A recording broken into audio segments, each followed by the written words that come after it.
Oh my god. Mingwa, I need you to look me in the eyes and tell me why you're doing this to me. I am so frustrated with this new season, and the worst part, it was better than the last one until the recent chapters. And what is even more concerning is that we are 70 chapters in, and jaekyung, who's a man with the emotional depth of a doorknob, still has not shed a single tear. Come on now, dog. Come on, man. If you're a fellow manga or manhwa enjoyer, then you already know about Jinx. And if you don't, congratulations, sweetie. Your sanity is still intact. Let's talk about our poor, unfortunate protagonist, Kim Dan. No parents, broke, and gets bullied by loan sharks. And just when you think all of this cannot get any worse for this guy, bam! Here comes Jew, I'm gonna pay your bills, jaekyung. MMA champion, extremely rich and powerful, and a full-time menace to society. Who is also, unfortunately, but necessarily, ridiculously hot.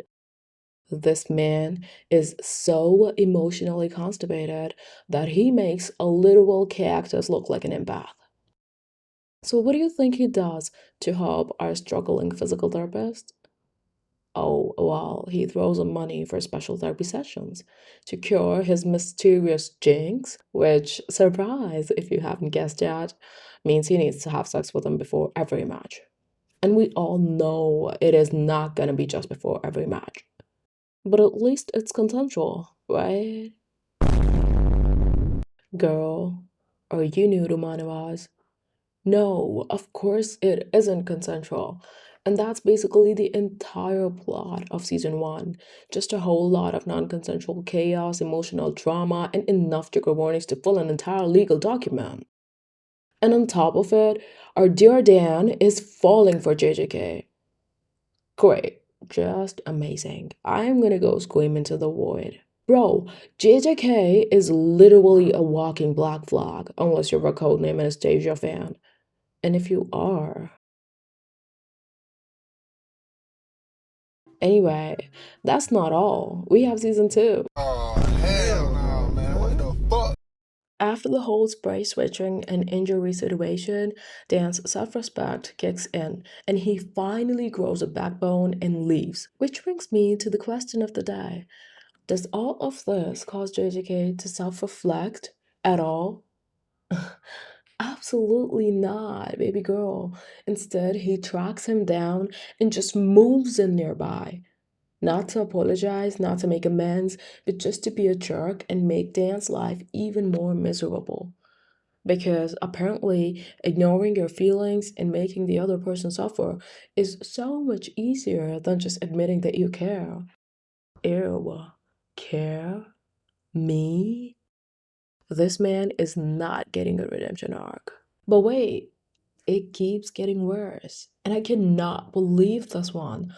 He has the audacity to say that Dan has a defect because he's got health issues, which, by the way, are literally because of the trauma and stress he gave him.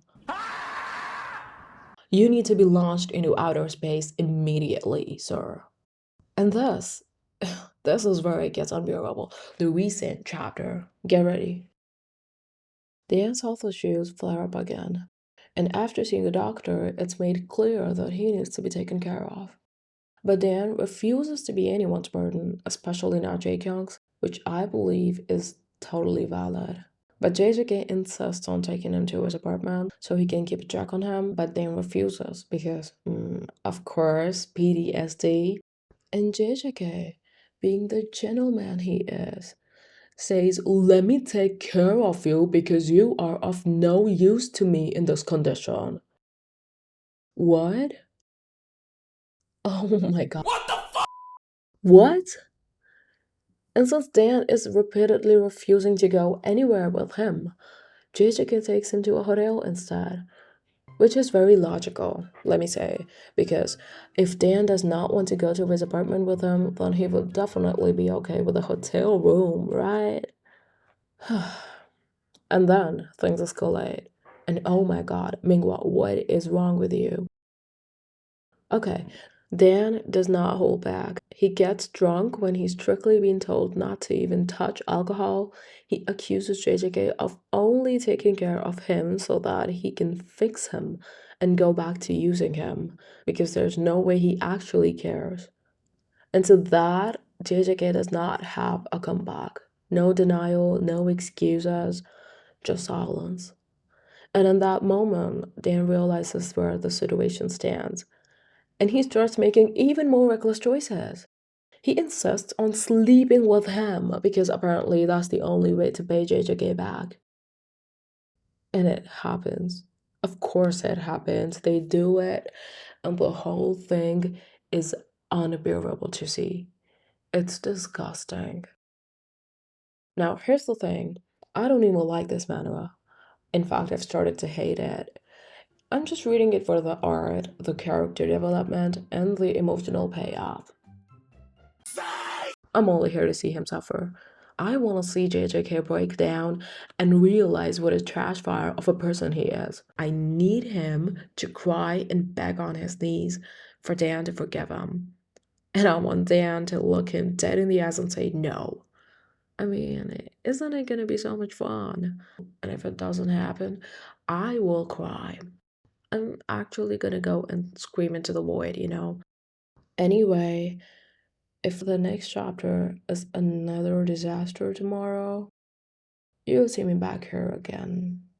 And we all know it is inevitable. Until then, ciao.